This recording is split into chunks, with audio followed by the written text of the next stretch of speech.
Well, we're now approaching week number 14 of the CFL season, and I'm very pleased to be having on the program today a guy who knows his sports, whether it's hockey or even football, a guy who's the host of Inside Sports and Oilers Hockey on 630 CHED, Mr. Reid Wilkins. Reid, thank you again for coming back into the studio and just joining the program today. Yeah, no problem. Happy to be here.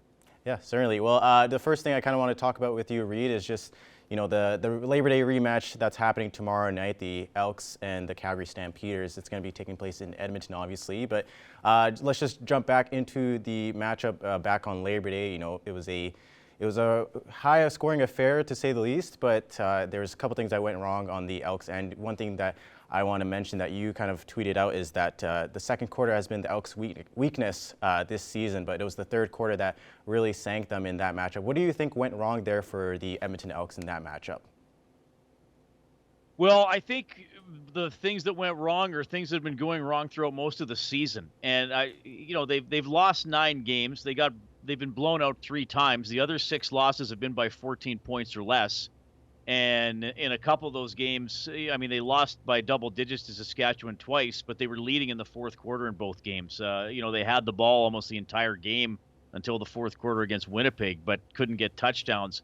And I think against Calgary, once again, you just had some key moments where the Elks were the team that were making the mistake instead of making the big play. They had a bad snap that led to a fumble in the first half. Cornelius had the ball swatted out of his hand and fumbled while scrambling in the second quarter.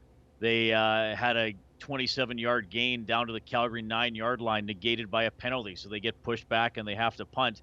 And then the third quarter was a disaster. I mean, the Elks went 2 and out. They went 2 and out. They went 2 and out and had a blocked punt. And then their next possession, they also went 2 and out and they punted, but they were able to get the ball because Calgary fumbled the return. And that led to the Elks' only first down of the third quarter, and then there are only 3 points of that quarter as well. I mean, give Calgary credit. I think Jake Maier came out and played much better at quarterback in the third quarter of that game. But the Elks, when they lose a quarter or when they lose a chunk of a game, they're not getting outscored 7-3 or 3-0. They're getting outscored 15-3, like we saw against Calgary. And even the previous game against Ottawa, they were the better team for 3 quarters, but just a disaster in the second quarter. So, 3-9 is a bad record. I don't think that the Elks, who went 3-11 last year in the shortened season, are as bad as last year's team. I think they're in a lot of games, but they haven't just learned how to win yet. And I think you look at the top of the standings, a team like the Winnipeg Blue Bombers. They play a lot of close games, and somehow they stay in it. They don't give the game away. They do enough to stay in the game. They don't beat themselves. And I think for the Elks, they beat themselves as much sometimes as much as the opposition beats them. Yeah, certainly. Well, it's been an up and down season, obviously, for the Edmonton Elks this year.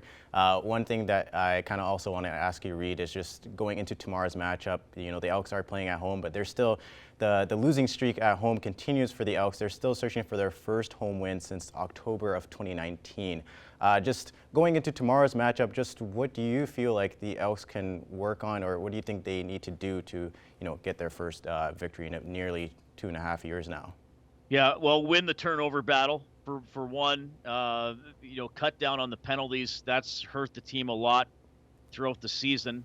And I'm curious to see. I think a key player on Saturday is going to be the new running back for the Elks, Kevin Brown, who had a pretty good debut in the game on Monday. And is he someone, whether it's through actually taking handoffs and running, or maybe taking swing passes out of the backfield, that can gouge the Calgary defense for some yards, and also maybe alleviate some of the pass rush that's hurt the Elks against their opponents this season.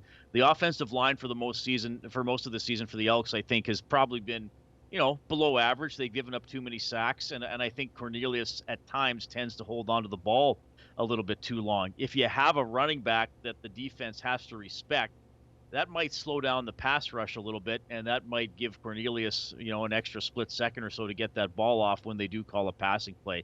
So, again, the keys tomorrow: limiting mistakes, try to get something going along the ground, and hopefully hit some big plays. They got a long bomb touchdown on Labor Day with Kenny Lawler out. That hurts the Elks' ability to push the ball down the field, but maybe it's Dylan Mitchell who can make some of those plays for them, because the Elks, it's hard to drive the ball 8, 9, 10, 11 plays, and they're kind of asking their offense to do that a lot. They're going to have to find a way to get some big plays along the way too.